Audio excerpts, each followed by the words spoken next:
Pretty good. How are you doing?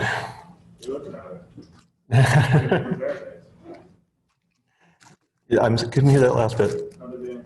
Isn't it? Yeah. I am ready for all these masks and stuff to be done. I think it's a little redundant that they made you label the face shield with face shield. Oh, yeah. I didn't even notice. How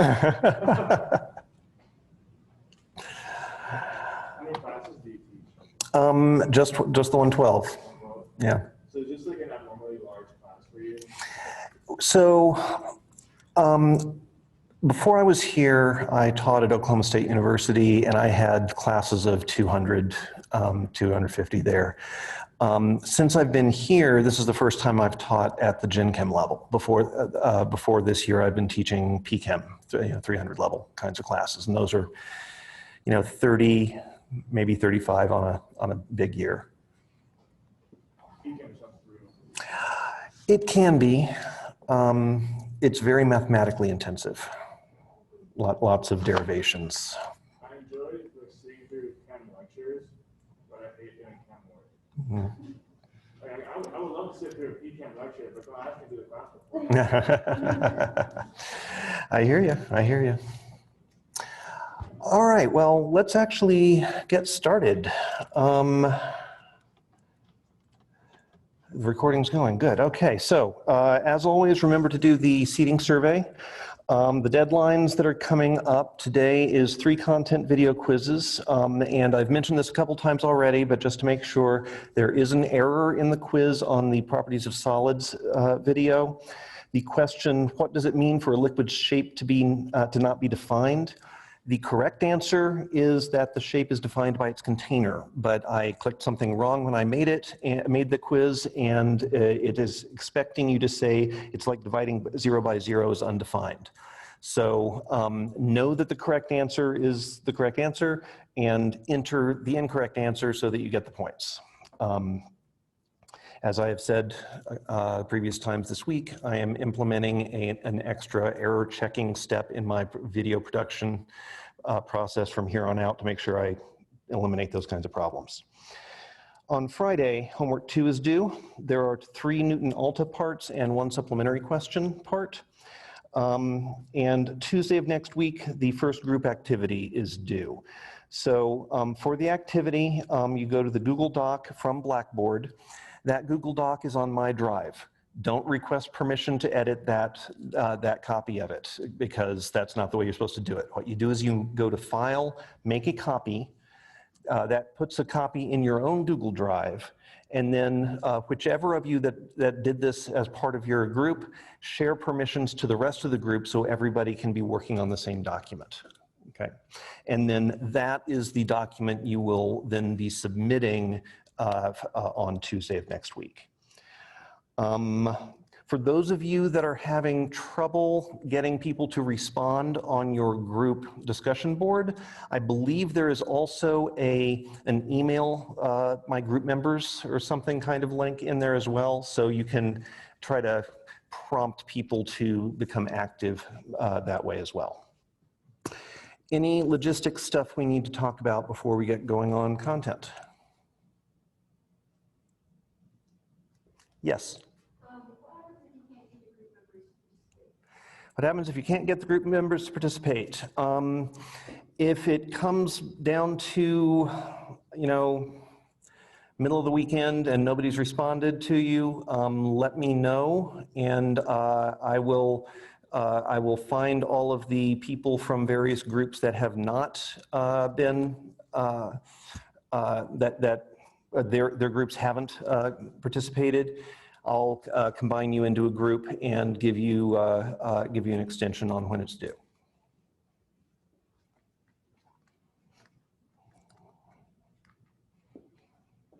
Okay, let's go on to some content then. All right, the top muddiest point was trying to understand what the supplementary question for the homework on this week is actually asking for. So let me pull that up. I'm going to screen share. Let's see.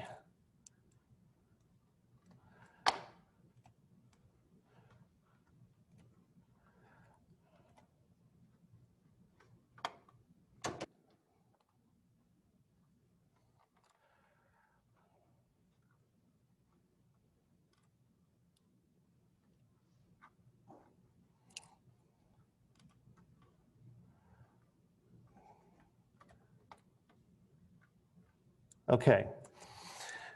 Says, sketch the phase diagram of water, labeling the regions, the lines, and the points. So the content video has one in it. This is not trying to see, can you remember how to do it? It's that you're going to be using this as reference for things you're going to be adding to it in a moment, okay? But you do want to label the regions, the lines, and the points. Do not worry about quantitative things. Don't worry about the triple point or the critical point being at exactly the right temperatures. You don't even have to label the axes beyond which is pressure, which is temperature. All I'm looking for is that you have a picture that is of the right general shape so that you can then put some other stuff on it. What you're going to then do is construct cooling curves for 4 different samples, and the 4 samples are listed right here. In each case, you're going to be starting at a high temperature and going to a low temperature. And so you will be putting your pin at a high temperature where it matches those conditions, and you're going to draw a line where the pressure stays the same but the temperature changes. And that is going to be the path that your sample follows for the cooling curves you're going to put below the phase diagram. Okay? Below the phase diagram, you are going to sketch 4 cooling curves. There are examples of what cooling curves look like in the cooling curves and phase diagrams video. You follow the same principles that are described in that. There are going to be 4 separate ones. You can either put them on the same plot and just do them in different colors if you want, or you can draw 4 of them side by side. Just make them somewhat narrow when you do that. So and the only thing quantitative I care about is the relative positions vertically of where things happen on the plots. So I don't care if you get the slopes right. I don't care if you get the lengths of the segments right, but I do care about when there's at a particular temperature a transition happens from one kind of behavior to another kind of behavior. When you compare that to the other phase diagrams, are they at the correct relative heights? If they're supposed to be at the same height, put them at the same height. If they're supposed to be if this one's supposed to be higher, put it higher. That kind of thing. That's all I'm caring about semi-quantitatively. Does that general explanation make some sense here? We good? Any clarifying questions about it? Okay. Stop share. That's still going. Nope. All right. How is it determined which lattice type is present in a substance? You have to be told at this point. That's it. So you will never be, well, not in this class, you won't be asked, okay, gold, is that face-centered cubic or is it body-centered cubic? I'm not going to do that to you. I will tell you which lattice type you're going to be using and then ask you things about the lattice rather than having you determine which one it is. Okay? All right. So moving back a little bit to some of last week's material, there was a question about as you go up in altitude, this student had a misconception that the pressure increases. And so the question is, why does the pressure decrease as you go up in altitude? So the way to think about this is that if this here is the surface of the Earth, and we have our atmosphere here, what atmospheric pressure is the weight of the column of air that is above it. So if we're right here, that the gravity that is pulling down on this column of air that's above the particular point you are is what's pushing down on the on whatever it is you're using to measure the pressure. That is what air pressure is. The higher up in altitude you are, the less air there is above you to be pushing down. And so the atmospheric pressure gets smaller the higher in altitude you go. This is one of the reasons why people, when they climb Mount Everest, frequently have to take canisters of oxygen with them to breathe, because the air is so thin up there. The pressure is very low. Okay. Any clarifying questions on that? Okay. What is a unit cell, and how does it relate to finding the atomic radius? Okay, so the idea of a unit cell is essentially if you have some kind of three-dimensional repeating pattern. The unit cell is the smallest subset of that pattern that you can identify, that by repeating it, translating along three different axes, you will regenerate the entire structure. So it's the smallest unit of a large repeating structure that that contains all the information you need to generate the whole structure. Okay. So how does it relate to finding the atomic radius? Well, the general idea there is that if you, when you look at what the unit cell contains, so if, for example, we were looking at simple cubic, and so these are slices of the spheres of the atoms that are at the corners. Okay. If you look at the structure of the unit cell for whatever type of unit cell you have, there will be some dimension in this unit cell where the atoms are touching each other. So in this case, we can see that they are touching each other halfway down the edges. So we have here points of contact between adjacent atoms. And so if there is a point of contact there, then that means that in this case, the edge length is going to equal twice the atomic radius, because this is an atomic radius and this is an atomic radius. Now, you can't just memorize that the edge is 2 radii, because different unit cells have different components that are directly in contact with each other. Face-centered cubic, it goes across the face. So you have an atom in the center. I didn't draw this right. Let me try that one more time. Atom in the face. You have an atom in each corner, like this.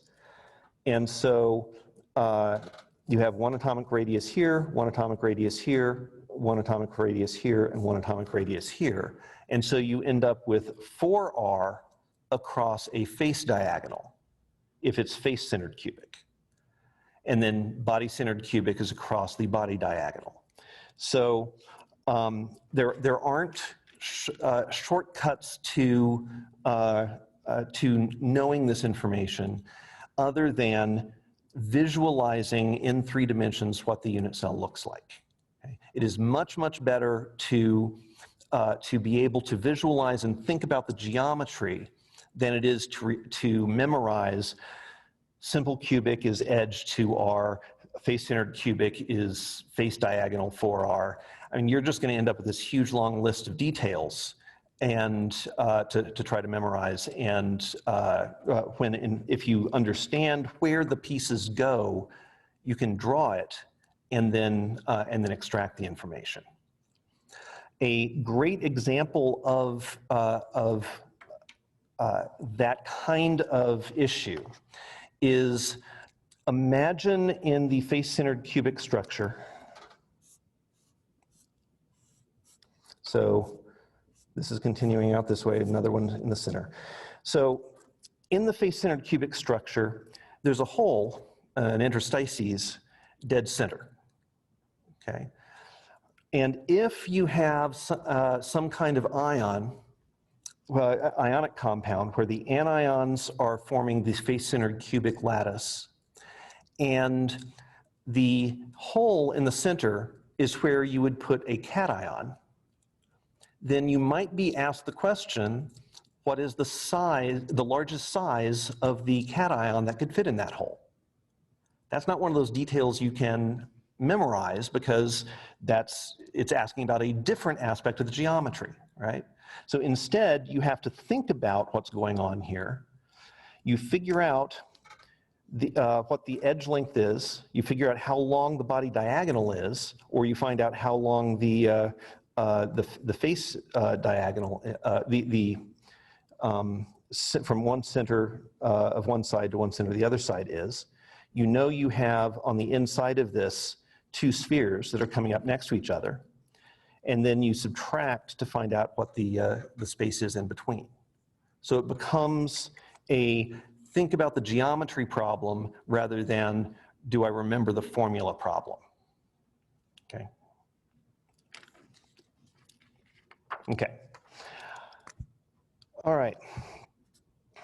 On lattice types, when is the number 2R? Well, that's pretty much what I was just talking about there.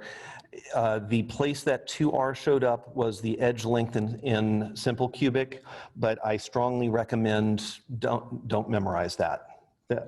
Think about visualizing the geometries.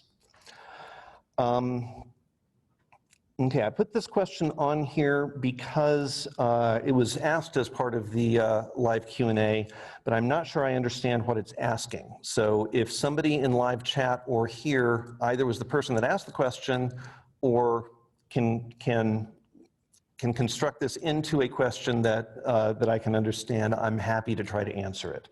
So the question was, how much kinetic energy does it take to make gas into a solution? Can somebody, is there somebody here that would like to try to clarify that question?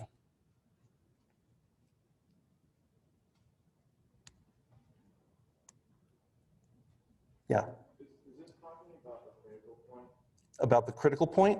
We're talking about how it was like if you put a gas into a highly pressurized container, then there's a certain point where it can't expand anymore, so therefore it becomes this weird solution. So that would be a superfluid state that it's becoming at that point. And so if that's what is being talked about here, the question then is how much energy does it take to take the gas and compress it into a superfluid solution? The interesting thing about doing that is that this is indeed a question of how much energy it takes, but it's the other kind of energy. Instead of heat, to do this, it's work.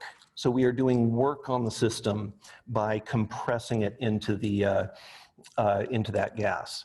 And so if that's what this question is asking about, what you would have to do is then figure out when you compress a gas, how does that convert into an amount of energy, of work? And what you do is you take the pressure you're pushing against times the change in volume. Pressure times volume ends up being an energy. Now, the problem with this is that the pressure's changing while you're doing this, so you would have to actually make this a dV, like in calculus, and do an integral from the initial volume to the final volume, and I'm not going to be asking you guys to do calculus. So, this, while it does take a not too ridiculously difficult to calculate amount of energy to compress the gas into the superfluid state, it's not something I'm going to be asking you to do in this class. So just maybe conceptually understanding that you're doing work on it, so that's adding energy to it. That's about the extent of it. Okay. Were there any things from the chat trying to have a different take on this particular question? There was, you I don't know for sure. This is what they were asking. I know we had to find out how much energy is used when gas turns into a liquid or solid. How much energy is used when a gas turns into a liquid or a solid? So that would be, so I'm going to draw a quick phase diagram here. Okay, so we have gas, liquid, solid. This is T, this is P. And so then the question would be, as we go across one of these phase diagrams, as we go across one of these lines, which corresponds to a phase transition, how much energy is associated with that kind of process? Well, what we would do is we would write this as a chemical reaction. So since I drew the solid liquid line leaning to the right, I was about to write H2O, but that would have it leaning the other way. So we'll pretend this is a different liquid. Let's say carbon tetrachloride, okay? So if we start in the liquid state and then go to CCl4 in the solid state, we are writing that as a chemical reaction, and so there is a delta H associated with that, just as there is for any chemical reaction. This in particular would be the delta H of fusion, where fusion here doesn't refer to nuclear fusion, it's referring to the transition from liquid to solid or freezing. And so if you are given this, this value, then what you do is simply, this is going to be in units of something like kilojoules per mole. So you just figure out how much CCl4 you have, multiply it by this, and that gives you the heat that's released. Okay.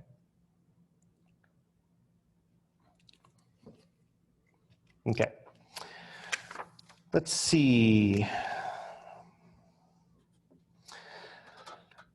Does water remaining at a constant temperature as it freezes mean that even if the ice just froze, it will be the same temperature as a cube of ice that has been freezing for a longer period of time?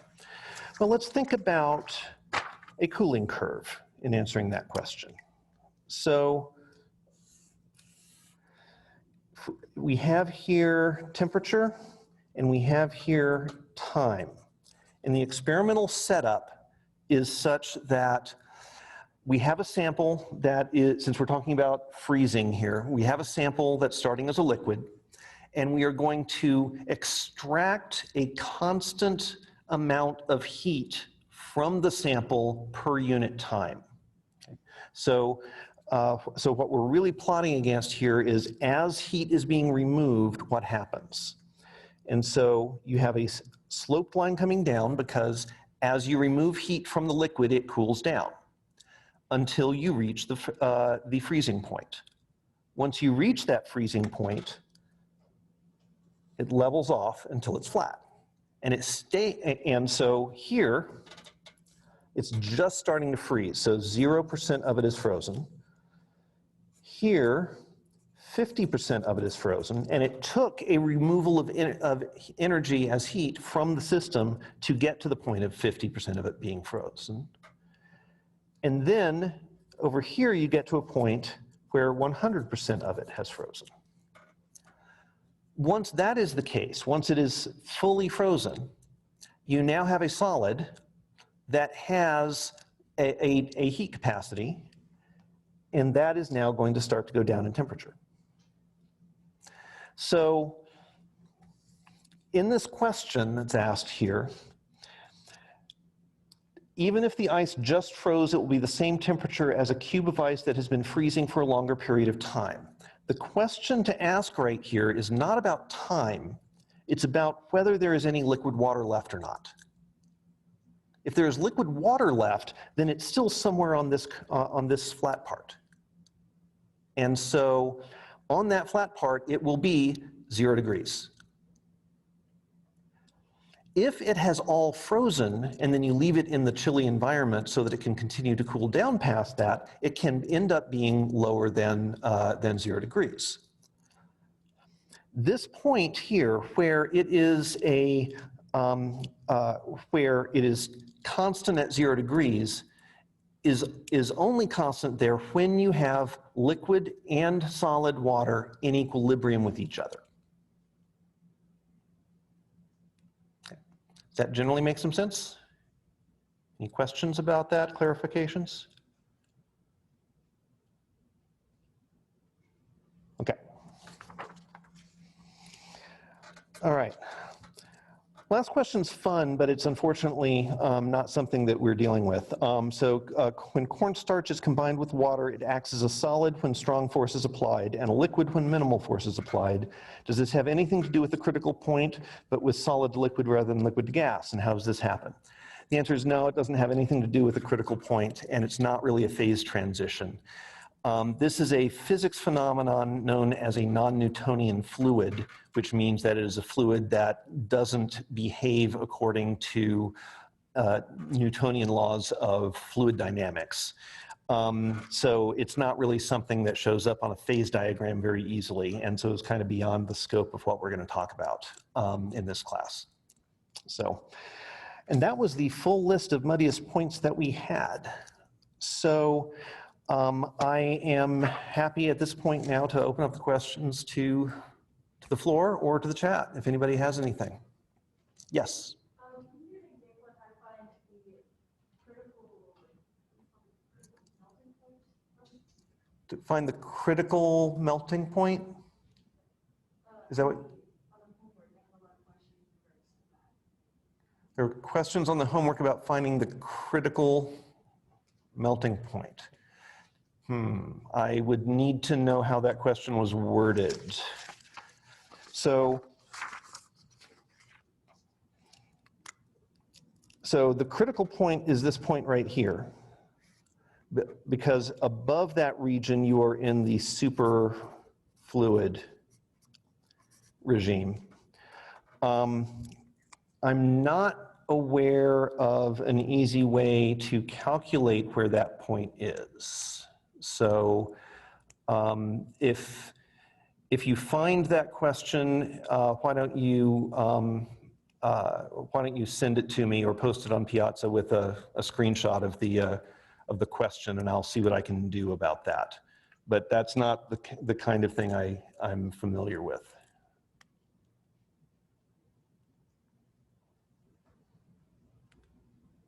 There was a question on, does the supercritical fluid exist only if the pressure is above the critical point or when the temperature and pressure are above?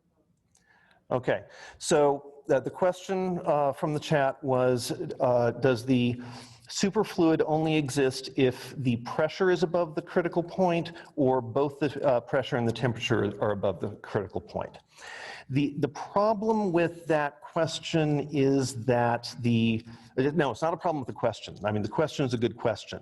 The problem with trying to answer the question is that the boundaries are not straight lines. There's no physical phenomenon that happens as you transition from something that's clearly in the liquid regime into something that's clearly in the superfluid regime. And there's no clear physical change that happens from the gas regime up to here. It's a gradual transition all the way around. So generally what we do is we kind of say that, well, this region's clearly superfluid, and then there are kind of these fuzzy boundaries around it that you probably could consider superfluid around it, but it's not. I should have drawn this actually touching the critical point. But there isn't, unlike crossing one of these lines where there is a clear phase transition that's happening, and you can measure that phase transition using a cooling curve, there is nothing analogous to that as you go from liquid to superfluid or from gas to superfluid. So it's trying to draw that boundary is not something that is helpful.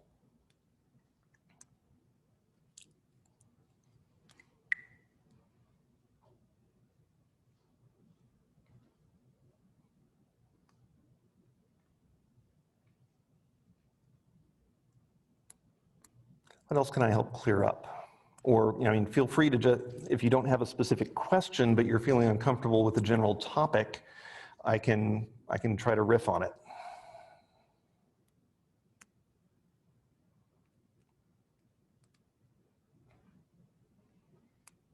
Yes, So I'm still kind of confused about the supplemental question. I know we already talked about it, but that's okay. maybe go back and more. Sure. I'm so a little confused on the supplemental question, and sure, I'm happy to go back to look at that. So we talked about drawing a phase diagram. It's going to look pretty similar to this, right? I mean, there may be one or two minor changes to it, but it's going to look. You're going to draw one of these, and then you're going to identify you're going to identify 4 different points on it, all of them at high temperature. So one of the points, I think, is below the triple point, right? So you're going to pick a point at high temperature that's below the triple point.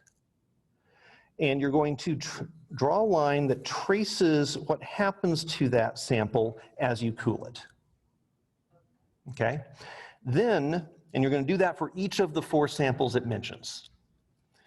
Then, for each of those paths that you are tracing, underneath, you're going to draw a cooling curve that shows what's going to happen as you go along that path. Does that help? Yes, that makes sense. Okay, you're welcome.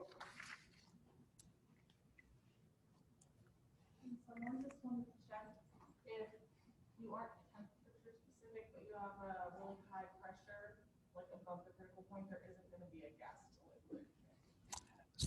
So if you're at a really high temperature, and what was the second part? Are you going to have a gas to liquid? If you're at a really high pressure, and then you are lowering the temperature, there will be no gas to liquid transition because you are in the superfluid regime, and it uniformly transitions into the liquid regime with no transition, and then you run into the liquid solid phase transition. Right. Yes.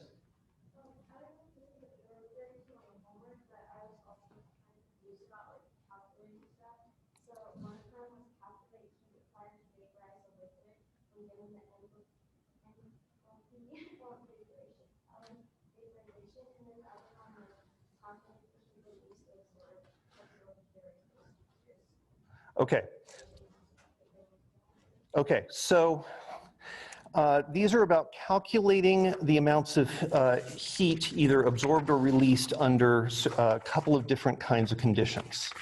So these are questions that are direct applications of the thermochemistry material that you went over in Chem 111, which is so there are 2 kinds of processes that are happening when we're looking at phase diagrams. One of them is a phase transition, which is exactly what I showed right here. Okay, so you will have to be given a delta H for the phase transition in order to calculate the amount of energy associated with it. And all you do is you take the delta H and you multiply it by the amount that you have in moles, and you get the amount of heat required for that phase transition. Okay. The other part of the process is, and so that is what's happening here on the cooling diagram. Okay. The other kind of question is what's happening here on the cooling curve, and that is cooling or heating a substance without a phase transition happening. For that, you use heat capacity. And so for that, it is Q, the heat transfer, equals the heat capacity times the change in temperature. Okay. Now, you may have been introduced to this equation in a slightly different form as Q equals the mass times the specific heat times delta T. Have you seen that one before? Specific heat here would be a value you look up. So ice has a specific heat, water has a specific heat, and so on. I think this is a wrong way to look at it, because what matters is the heat capacity of the system. And you can construct the heat capacity from components to generate this. So that the idea is that if you have one single substance, then its heat capacity is the mass times the specific heat. But if you have two things that are changing temperature at the same time, then your heat capacity is going to be heat capacity 1 plus heat capacity 2. And each one of those could be a single substance, so you could have mass 1 times specific heat 1 plus mass 2 times specific heat 2. And so this gives you the false impression that you can only calculate heat for something cooling off or heating up if it is a single substance. If you remember this one instead, and then construct your heat capacity from these two kinds of rules, then you have a much bigger toolbox you can use to solve problems. So does that help? Okay. Yes? Just another question from the internet. So it used in like it's another calculation one. It's with like metal pieces absorb or like absorbed heat. So like how can we calculate with that? So metal pieces absorbing heat. So that would be using the heat capacity equations here. So do you have like, is it like two metals in contact with each other or something? No, so it's a piece of metal, a piece of unknown metal weighs 217 grams. Okay. When the metal piece absorbs 1.43 kilojoules of heat, its temperature increases from 24.5 degrees Celsius to 39.1 degrees Celsius, and then determine specific heat. Right. So it's just using these two equations right here. Okay. So you find the delta T from this. You're given the Q right there, so you get the heat capacity. Yeah. You then say that the heat capacity is going to be the mass times the specific heat. Put the mass in here, and you find the specific heat. Okay. And then if it's asking you what the metal is, then you can look up a table of the heat capacities for various metals and see which one happens to match the one you calculated. Okay.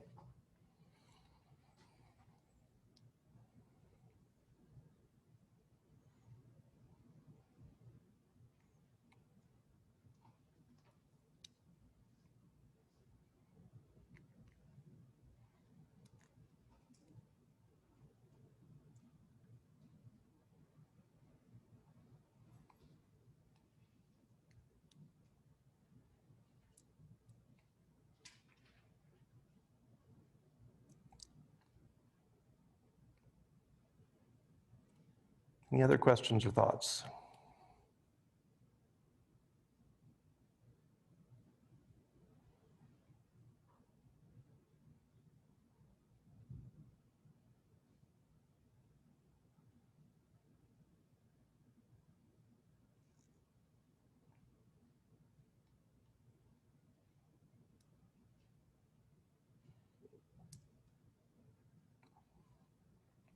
I hope this means everybody's comfortable with the material.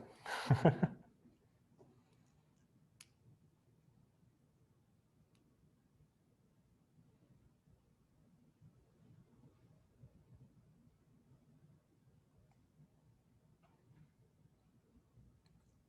what do you think? You guys want to call it?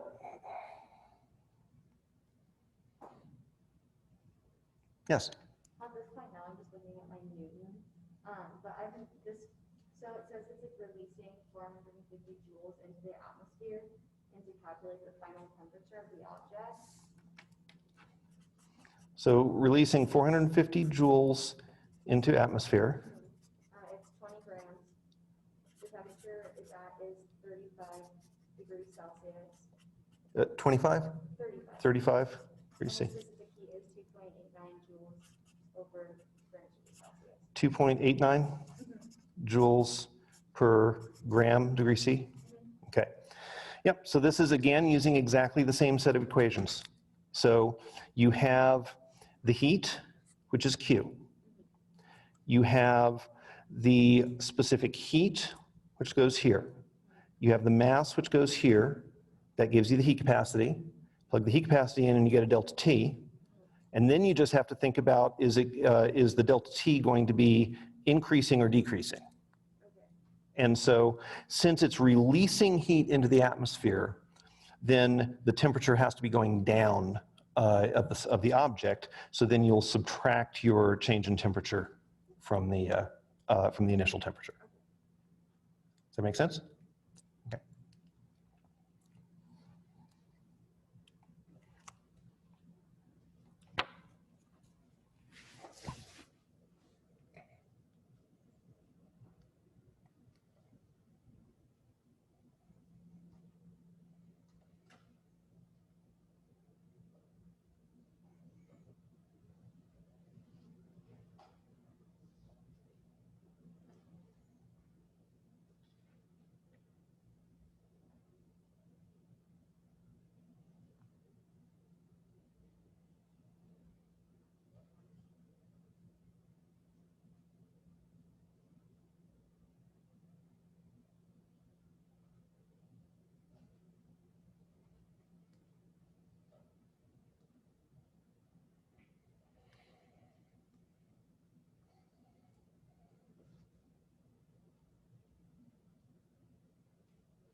And then is the 450 joules is negative, correct? What's that? The 450 joules is negative. Well, it depends on the perspective. If you're looking at it from the perspective of the atmosphere, it's transmitting heat into the atmosphere and it would be positive. If you're looking at it from the perspective of whatever substance is cooling down, it's losing that heat, so it would be negative. We're asking if you wouldn't mind working it out. I can do that. So, restating the problem.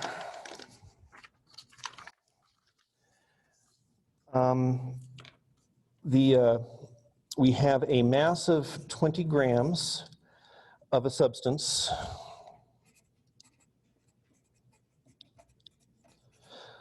with specific heat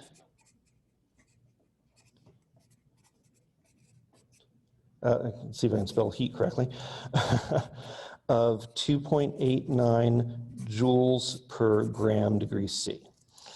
We have an initial temperature of 35 degrees C, and we release 450 joules of heat into the atmosphere. And so the question is, what is our final temperature? Okay. So we know that the heat capacity is the mass times the specific heat. So we have 20 grams times 2.89 joules per gram degree C, and our grams cancel. And so we get, anybody want to type that in?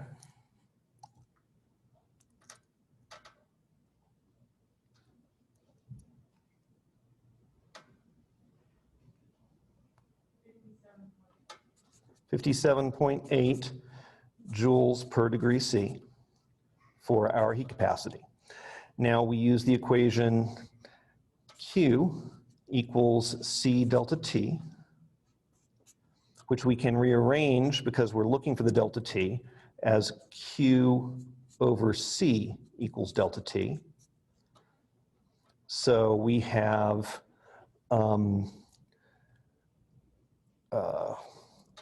450 joules over 57.8 joules per degree C. Can somebody plug that in?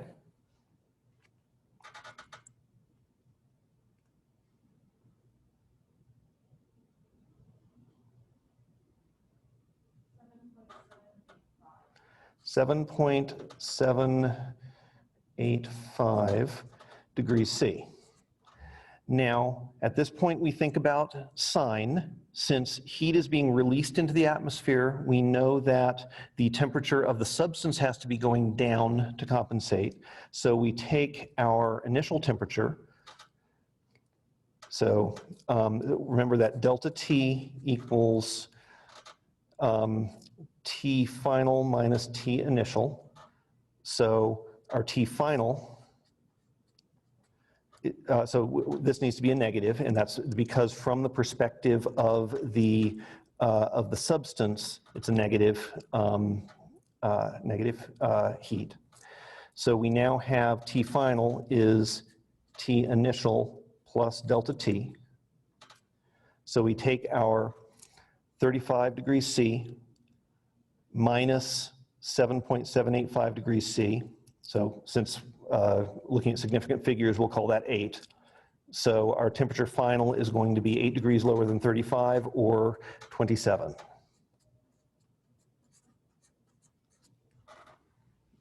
Okay.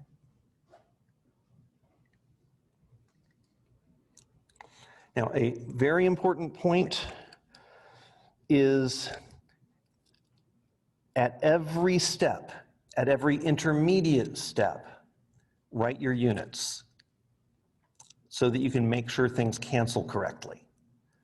Because for all you know, you're going to end up with a specific heat that's going to have kilojoules in it instead of joules. And then if you do that, you may end up having to convert from kilojoules to joules at some point. And you won't recognize that right off unless you have been tracking your units at every intermediate step. This is, at the general chemistry level, this is the biggest piece of advice I can give for any calculations. Units at every step. Cross them out to cancel them, make sure everything goes away like it should.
So I don't think there've been any questions this week on anything from the properties of solids video, talking about things like the network solids versus ionic solids versus metallic solids. Was that pretty clear how that came out? That material? Okay.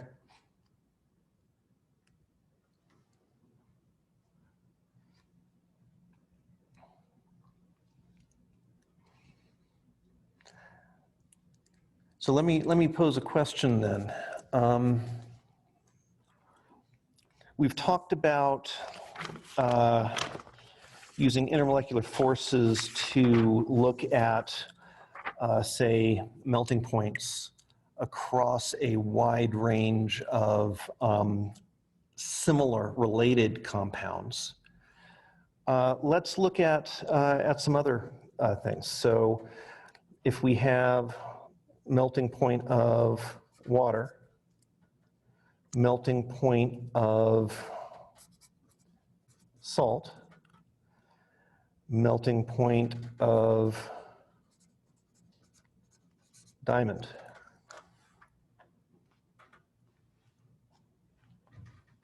Which of these do you think is going to be the lowest?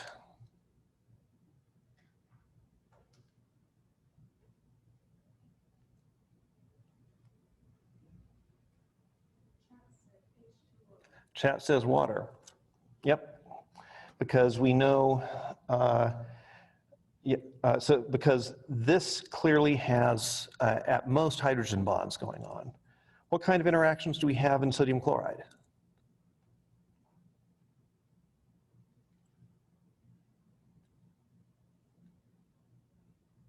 What is sodium chloride?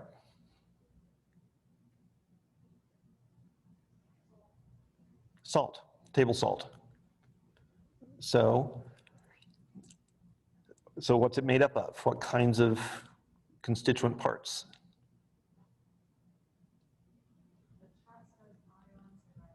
Ions, yes. So this is an ionic compound, ion-ion interactions. So the melting point of sodium chloride is going to be huge, really, really high. What about diamond?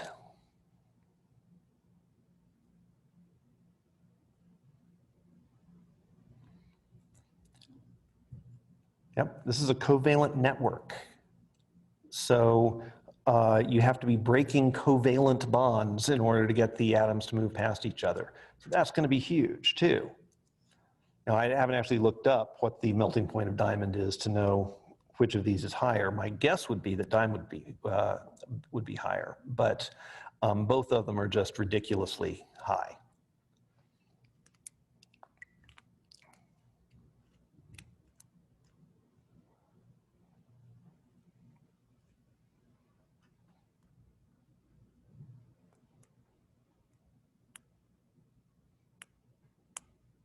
Okay, no?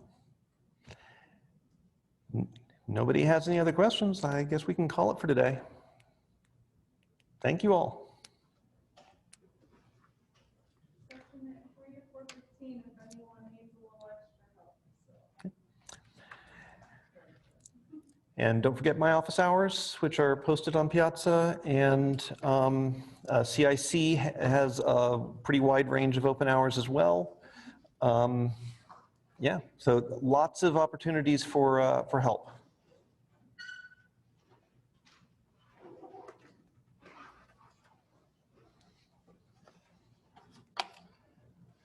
Will you be in the CIC yourself? I'm not going to be physically there, no.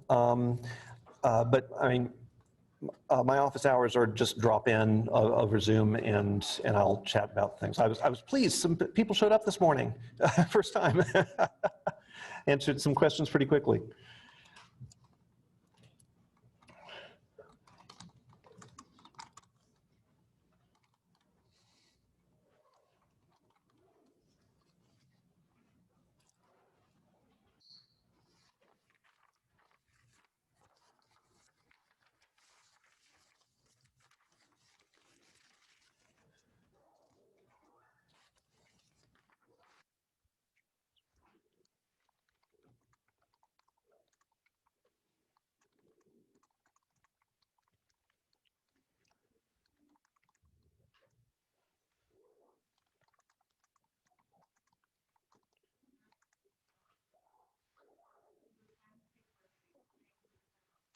Right.